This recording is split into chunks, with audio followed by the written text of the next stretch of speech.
बोलिए सियावर रामचंद्र भगवान की जय। वृंदावन बिहारी लाल की जय। पवन सुत हनुमान की जय। सब संतन की जय, सब भक्तन की जय। गोस्वामी तुलसीदास जी महाराज की जय। आदरणीय श्रोतागणों, मानस चिंतन चैनल पर आप सभी का स्वागत है।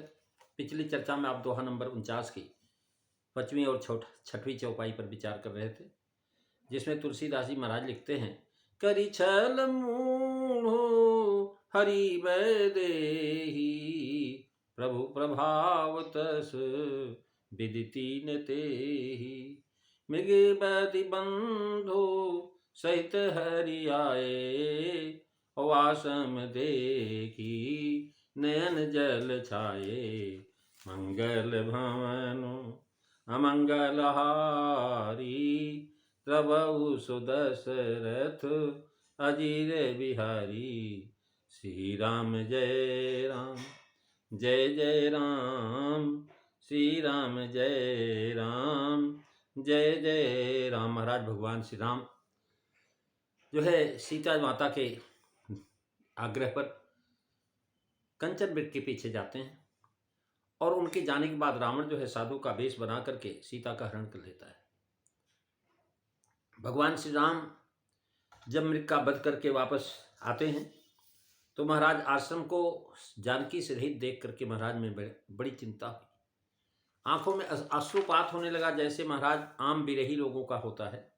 भगवान नाट्य लीला कर रहे हैं तो तुलसीदास जी महाराज कह रहे हैं, मृग का वध करके तब भाई सहित आना लिखने में अभिप्राय यह है कि मृग वध के समय बंधु लक्ष्मण जी साथ नहीं थे, बीच में मिले, अतः आश्रम में साथ साथ आए।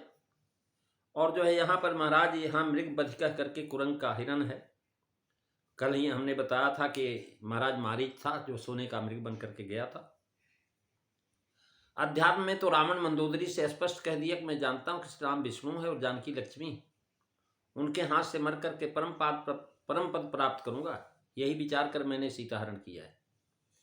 जानामि राघवं विष्णुं लक्ष्मीं जानामि जानकीं ज्ञातैव जानकी सीता मया नीता वनाद्दुलात् रामेण निद्रं प्राप्य यास्मात्मीत परम पदम विमुच्य त्वां तुम संसार आगागमिष्यामि सह प्रिये। अध्यात्म रामायण युद्धकांड का श्लोक है। हनुमान नाटक में भी यही बात बताया है कि जानामि सीतम जनक प्रसूताम जानामि रामम मधुसूदनम च। लेकिन महाराज इस ग्रंथ में आदि से अंत तक एक बार भी भगवान के जो है ईश्वर का ज्ञान रावण को होने नहीं पाया। जब भी हुआ तो संदेह हुआ उसको। खरदूषण के वध पर भी वो विश्वास नहीं कर पाया।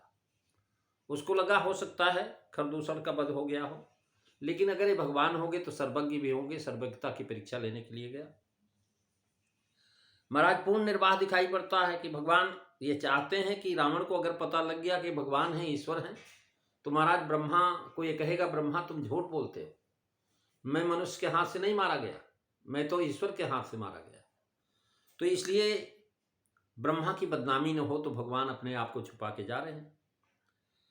और जो है महाराज भगवान में श्री राम जी में नर बुद्धि आ जाए, माधुर्य का वर्णन है आता है। भूलकर भी कभी भगवान श्री राम में नरबुद्धि न आ जाए, उसको उसके चरित्र में भ्रम में न उत्पन्न हो जाए। दूसरे चरण में आश्रम देख नयन जल छाए कह रहे हैं। इसमें प्रथम ही वक्ता यहाँ हरि और आगे चल करके नर यो कहते हैं, यानी इसका प्रयोग करके पाठक को सावधान करते हैं कि भगवान हैं, इनको मनुष्य मत समझना कि रो रहे हैं। प्राणियों के जन्म मरण आदि कष्टों के निवारण करता इत्यादि यही हैं, इनको दुख कहाँ है? ये तो केवल नर नाट्य कर रहे हैं। वाल्मीकि जी ने राम जी से कही कि नर्तन धरे संत सुर काजा कहु करहु जसो प्राकित राजा। मृगवध के संबंध से हरिपद दिया। मारीच ने माया मृग का तन धारण किया था, उस माया तन को भी मारा, असली मारीच तन को भी, दोनों शरीर हरण किए, अतः हरि कहा। श्री जानकी जी ने माया मृग को देख करके भगवान राम से कहा था, महाराज यही मृग करयति सुंदर छाला, यही मृग करयति सुंदर छाला, सुनहु देव रघु वीर कृपाला। सत्य संत प्रभु बध करेहि, अवानहु चर्म कहत भय देहि। यद्यप मारीच ने प्राण निकलते समय अपना पूर्व राक्षस देह प्रकट कर लिया। जब भगवान ने बाण मारा तो बाण लगने के बाद मारीच जो है महाराज अपने असली रूप में आ गया और असली रूप में पूर्वा राक्षस देह प्रकट कर लिया।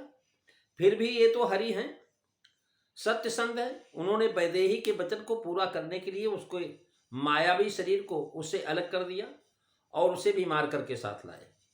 मायावी शरीर जो महाराज उसका था, सोने का मृगा बना था, उस सोने का मृग अलग कर दिया और मारीच का वध अलग कर दिया। और सत्यसंध है, वैदेही की बात को उन्होंने माना, मारकर साथ लाए। प्राण तजत प्रगटे निस्देहा। मारी जब हाँ आए आश्रम में तो आश्रम देख नयन जल छाए। आश्रम अर्थात आश्रम में जानकी जी को नहीं पाया, अतः प्राकृत नरवत विरह और विलाप का नाटक करने लगे। आश्रम देखी जानकी हीना, भय विकल जसो प्राकृत दीना। अर्थात स्नेह और विरह शोक से नेत्रों में आंसू भर आए, जैसा कि प्राकृतिक मनुष्यों का स्वभाव है। अब हमको मिलेंगी या नहीं मिलेंगी, हरि होते हुए भी ऐसा करते हैं मानो सत्य ही जानकी हरण हो गया है। न जाने कौन ले गया, कहाँ ले गया, कैसी होगी मेरी पत्नी, अब हमको मिलेगी कि नहीं मिलेगी, कहीं राक्षस खा न गए हो। महाराज ये बहुत सारे शोक कर रहे हैं, सोचते हैं कि पत्नी बिना वानप्रस्थ धर्म नहीं निभ सकता और सीता हरण से दोनों कुलों में हमको कलंक लगेगा, इसलिए आंखों में बढ़ गए। ब्रजंति ते मूढ़धिया पराभवम भवंत, माया विसूयेन मायिन। अर्थात मायावी के साथ जो माया नहीं करता वह मूढ़ पराभव को प्राप्त होता है। अतः प्राकृत दिन की भांति विकल होना यह राम जी की माया है, जिसमें माया की जानकी ही को असली जानकी समझ रहे हैं। महाराज रघुनाथ जी प्राकृतिक मनुष्यों की तरह से विरह का विकल्प दिखा रहे हैं। ये चर्चा आप अगली कथा में सुनेंगे। आज बस इतना ही। बोलिए सियावर रामचंद्र भगवान की जय। जय सीताराम सभी को।